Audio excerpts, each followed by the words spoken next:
Cumberland's eyes widened in surprise and his jaw dropped in fear when he realized it was Lu Sheng. Lu Sheng's figure was flying near the ship and his body was surrounded by purple martial energy. Cumberland deactivated his powers. Releasing Snowy, she fell to the ground, put her hand over her chest, and began gasping heavily. Cumberland's attention fixed on Lu Sheng and his eyes started to shine with hatred.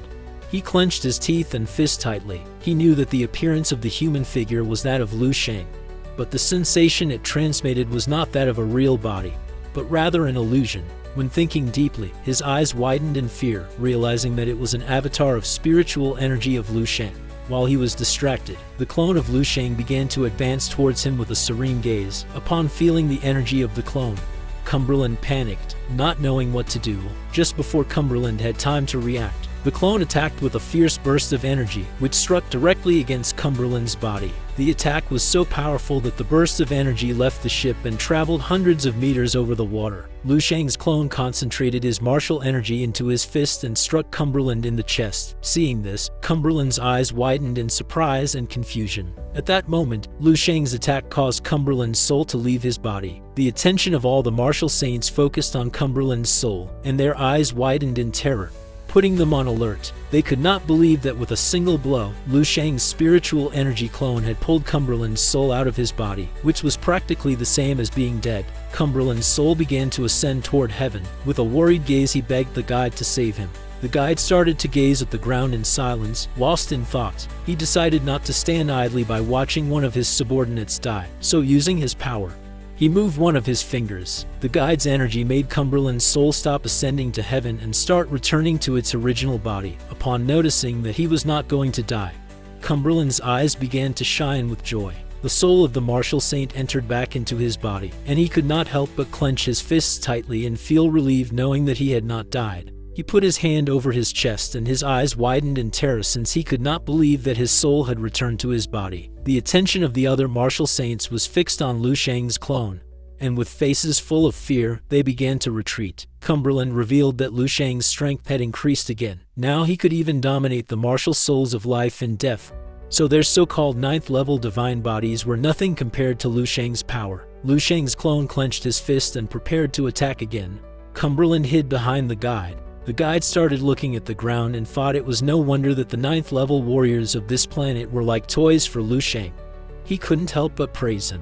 While the body of Lu Sheng's clone was releasing martial energy, our boy's attention focused on the guide. With an arrogant smile, he asked if he was the guide everyone talked about. The guide did not even look him in the eyes and could not avoid feeling somewhat confused. The clone appeared in front of the guide, and while his eyes were shining with rage, he began to gather the power of the immortal cells in his fist and asked the guide to try to block his attack.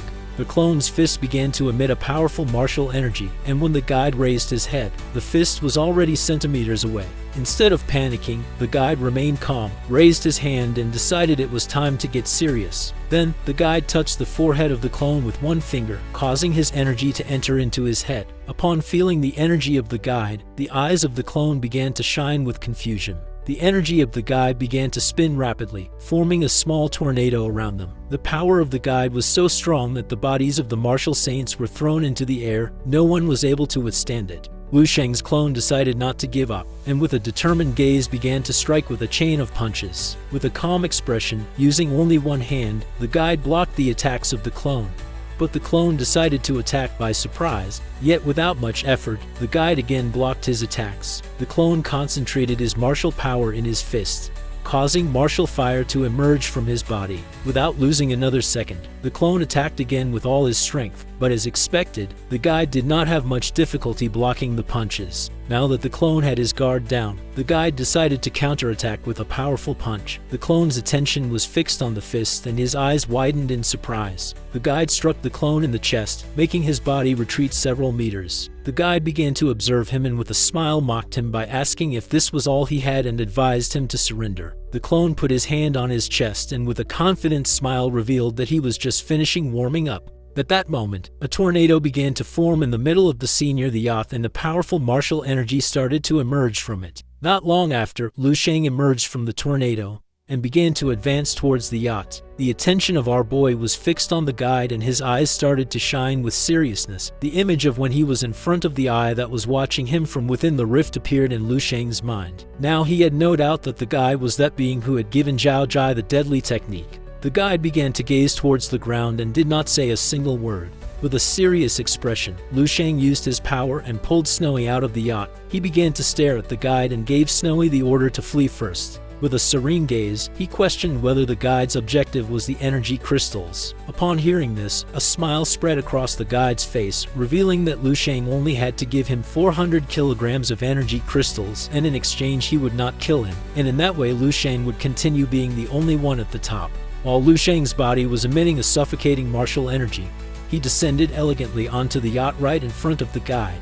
The guide and the others began to observe him in silence. The attention of the martial saints was fixed on the guide. The eyes of the martial saint who had a scar on his eye were filled with confusion since he could not believe that the guide was not bothered by Lu Sheng's arrogant attitude. The guide had not said a single word about breaking the rules and moreover seemed to admire Lu Sheng. The other martial saint clenched his teeth and could not help but feel furious since now all of them were going to be eternally condemned to be inferior to Lu Sheng. With a calm gaze, Lu Sheng revealed that he had never been in the habit of being convinced with just a few words. He began to point at the guy with his finger and with an arrogant expression said that if he managed to kill him, all of the energy crystals would be his. Upon hearing this, the eyes of the martial saints widened in surprise and their jaws dropped, while on the other side, Cumberland began to sweat like crazy. He started to observe Lu Sheng and his eyes expanded in fear, realizing that Lu Sheng was crazy. The very guide was being reasonable. He had even made concessions. Not only was he going to forgive Lu Sheng for what had happened, but also only wanted 400 kilograms of energy crystals, which was not even 10% of what the rules dictated.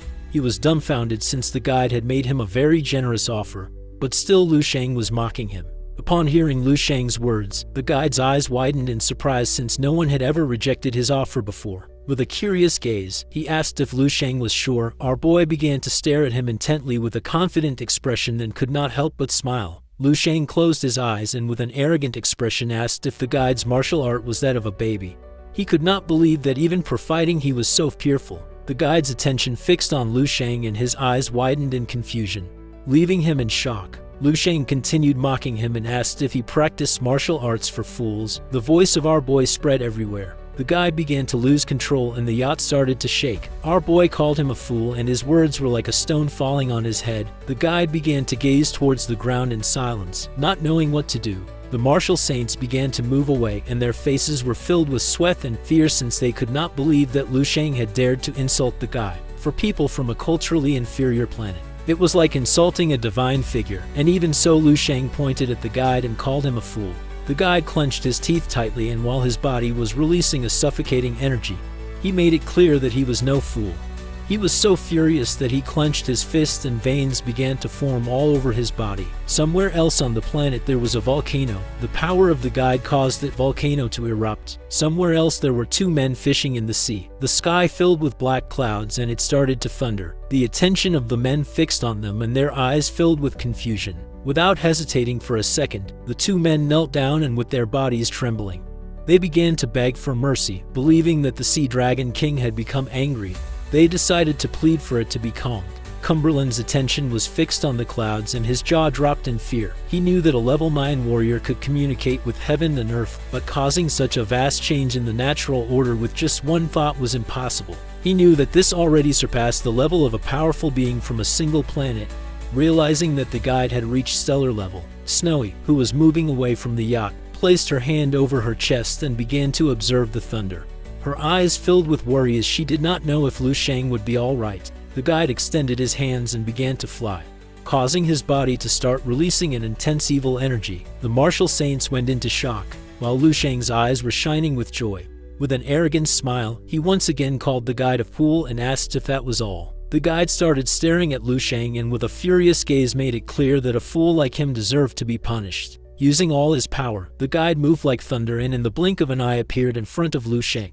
Instead of panicking, our boy remained calm. The guide stood in front of Lu Sheng and began to concentrate his power in his fingers. Lu Sheng's attention was fixed on his fingers and his mind filled with confusion since he did not know what the guide had in mind. The guide moved quickly and struck Lu Sheng hard in the chest with the technique called impact. Upon feeling this, Lu Sheng's eyes widened in surprise. The guide's evil energy began to enter Lu Sheng's body, expelling his martial energy. His eyes turned white and he began to scream in agony. The martial saints began to observe Lu Sheng closely, and could not help but sweat when they realized that this was the power of a level 10 warrior.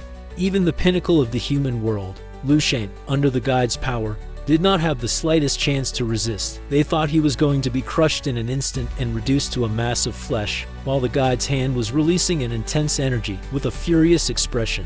He called Lu Sheng foolish and revealed that now he would understand the difference in power between them. The guide's energy entered Lu Sheng's body, burning him as if he were coal. Lu Sheng began to observe the guide, and while his eyes were shining with confidence, he started smiling, let out a sigh, praised the guide, and mocked him by saying that now he was starting to believe that he wasn't weak after all. That's the end of this chapter. If you enjoyed it, don't forget to turn on the bell for the next episode.